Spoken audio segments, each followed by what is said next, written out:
At a Thanksgiving dinner, Dad muttered, "Not everyone at this table should be here.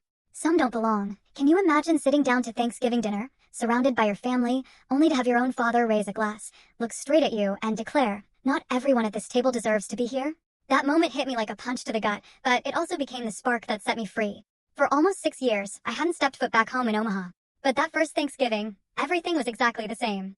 The cream-colored siding on the house, that familiar smell of turkey and furniture polish, the faint rumble of a football game playing somewhere in the background.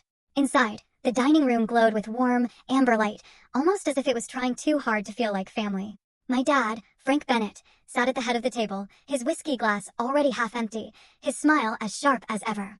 He'd spent a lifetime fixing engines and people the same way, by tightening what he didn't understand. My mom, Margaret, fussed over the cranberry sauce, pretending not to notice the tension hanging in the air.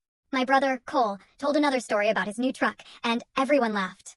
Everyone but me. Then it happened. Dad raised his glass, his voice booming over the clatter of forks.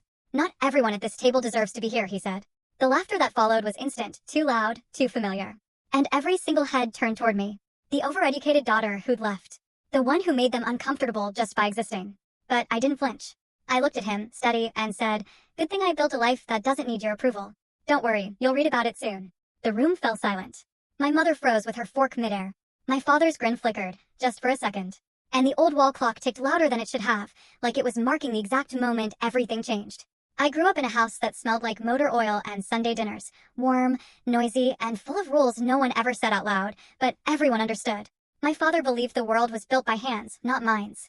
He ran a small auto shop, fixing everything from pickup trucks to lawnmowers, wearing the same navy coveralls every day like armor. To him, success looked like sweat on your forehead and grease under your nails. Books? Computers? Ideas? They didn't count. They were for people who didn't know how to work. When I was little, I'd sit on the concrete floor of his shop, swinging my legs while he worked. I loved the smell of the machines, the sparks, the way he could bring something broken back to life with just a wrench and a curse. I thought it was magic. But I also loved the sound of gears turning inside my head. The curiosity that made me wonder why things worked, not just how. I wanted to take them apart, trace the circuits, understand the invisible patterns that made everything move. He called that overthinking. My mother floated through our days like a quiet melody. Gentle, patient, always smoothing tension before it. Full story video added in below.